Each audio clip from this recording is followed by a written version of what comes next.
I was in prison 17 years ago. When they released me, the jail about 12 o'clock noon, and they let me sit down and wait for 12 hours. And then they took me and throw me in the street. And I have to walk from midnight until 2 o'clock until I found a village where I stayed awake until the morning. And then I found a taxi took me to my house. So I understand how people suffered on that day of their release, because the Israelis they keep you 12 hours without food, water, or anything. Just you can maybe go to toilet, and that's it. So it's really, I mean, especially for, as I said, for women and children, it's even more difficult. It's worse. And this woman that they liberate, what is that? General, if we can generalize like a profile, we can build like a profile of this woman that they liberate. They are families, as you were saying, there were families of other prisoners, because we see also like young girls, we see old women coming out. Some of them, they have 8 years, 14 years in prison. What are their crimes in general? Is just being family of someone, or what is the profile of this woman? We have to be frank and trying to seek the truth. I mean, some of them, yes, were imprisoned because their husband or brother has done something against the Israelis, but these people usually stay for a short time, sometimes days, and sometimes hours, and sometimes even more. But many of them are imprisoned for incitement, for instance. Some of them were accused of trying to stab Israeli soldiers. And this, nobody can prove that they did that or not. But this is a big crime in Israel. I mean, if you are accused of trying to stab somebody, that means that you have to stay in prison for years. But nobody can prove. For instance, the lady, her name is Iman Jabis, whose face is burnt. She has children, and she was coming back from her job driving a car, and she had an accident near an Israeli checkpoint. So they accused her of trying to hit the Israeli soldiers by car. Yes, and they couldn't prove that. But even, I mean, there were evidence that she was going home. I mean, her children were waiting for her. So it was proven that she didn't intend to do anything. But they insisted, no, that's obvious. Why the accident happened in this place where there are soldiers? So she was, I think, sentenced for 8 years or 12 years. I don't remember. And do you think that is a causality that after the liberation of these prisoners, after we see how they are taking men in the West Bank, take them in their underwears, throwing them to the street and take them to prison, to interrogation, do you think there is any relation between these two actions? Like they took more than 200 out of prison, but now they are taking, if I'm not wrong, more than 400 men went again back to prison. Some of them they took them out. Some of them they don't know where they are. There are also people saying that some were killed. I don't know if you have any detail about what happened with these men. What are the crimes they are doing? Because we have seen in the media they took them out from their houses, from the streets. They are collecting them just outside. What is the reason? I think you have to look at this from a political point of view. The Israelis lost control after October 7th. They lost even thinking logically in their policy and in their behavior. At the same time, the interior minister in Israel is an extremist, and he's well known, Ben Gvir. Even some European countries and America, they now ask Israel Prime Minister to change the government because they don't want these people. They are extremists. So I think there is no logic in their behavior at all.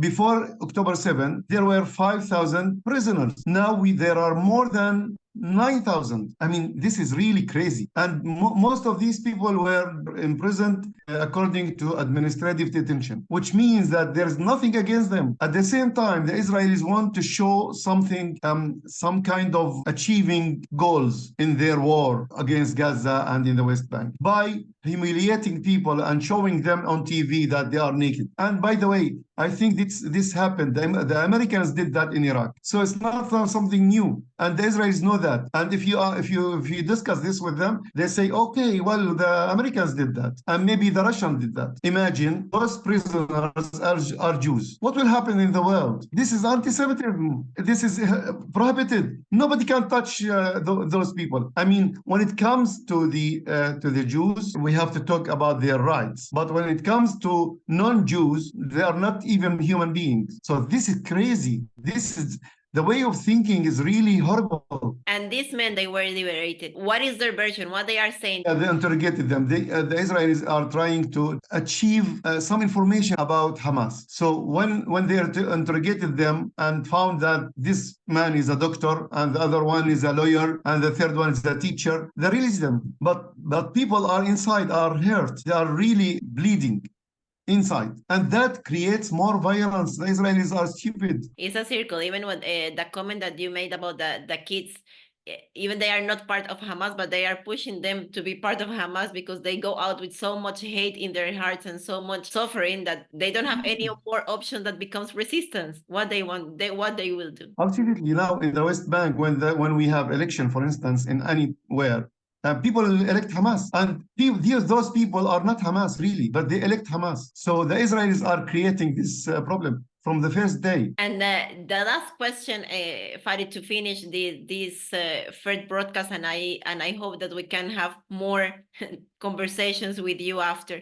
What is the situation now in the West Bank? Because before was only concentrated in Gaza, but since they are not having real results from Gaza more than killing people, but their goal of eliminating Hamas is going anywhere. They don't have proofs of the tunnels. They don't have prisoners of Hamas. They don't find people dead from Hamas. Nothing. There are no results to show the world, okay, we killed 100 people from Hamas, and here they are. They're nothing. It's just civilians. So since that, they moved to the West Bank, and they are having really this aggression in the West Bank. What is going there, especially at night? Because this is something important. Like the Israeli army doesn't act during the day; they act at night. They go, they enter to the houses at night. They arrest people during the night. Everything is during the darkness. So how is the tension, and how is now leaving the people in the West Bank? Very briefly, since October 7th, we are imprisoned in our towns and villages. The Israelis are closing all roads between towns and villages. I cannot travel outside my town. I cannot move. If I want to move, I can, but it's difficult. I mean, if I want to go somewhere where it takes me, for instance, 1 hour, it will take me now 3-4 hours to arrive to another place, because I have to go to villages around the town, and those roads, small little roads between villages, and sometimes it's dangerous, because if you face Israeli soldiers or settlers, they will shoot you. So people who are working in other towns, they cannot move. It's very difficult. My daughter-in-law went to Ramallah, for instance, which is 1 hour from Nablus, and came back. It took her about 12 hours to go and come back, which is usually 2 hours with 1 hour interview, 3 hours. Took her about 12 hours. And this happens every day. The second thing, that the universities are closed. We teach online, Zoom. We use Zoom since October 7th. Today I had lectures. Tomorrow I will have lectures. Only Zoom. I'm staying home all the time. I'm doing exams online. The life is, you can say, paralyzed. I mean, it's not moving. The second thing is, every night the Israeli soldiers enter towns, villages, arrest people, shoot here and there, etc. In Nablus, Jenin, Tulkarem, Hebron, Ramallah, Bethlehem, all these towns.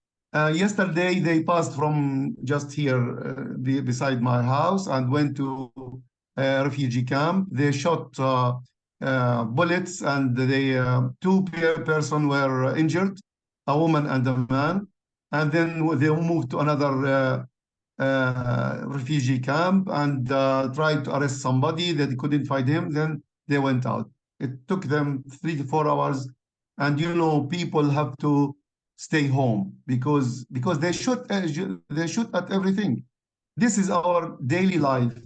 And today I was listening to a soldier speaking on YouTube saying that we know that this is nothing, but it's training for us. And he said, this is wrong. We shouldn't do that. But these are the orders. We have to obey. Well, Farid, thank you very much for sharing with us this time to explain us a little bit how is the situation on the ground.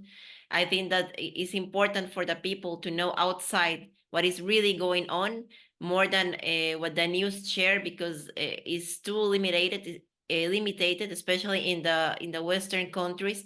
The media that we have available is few, and is also partial. So it's important to have these spaces. Thank you very much. I hope that we can have other conversation about other topics, and keep safe. I hope that everything will be fine with you and your family, and that this topic, I hope that finish soon. I remember we talked about 1 month ago, and you said maybe 2 weeks this will finish, and after 2 weeks was the ceasefire. So I hope that really this have an end soon, because there are many civilians are suffering. Inshallah. Thank you, Farid. Thank you very much. Bye bye. Bye.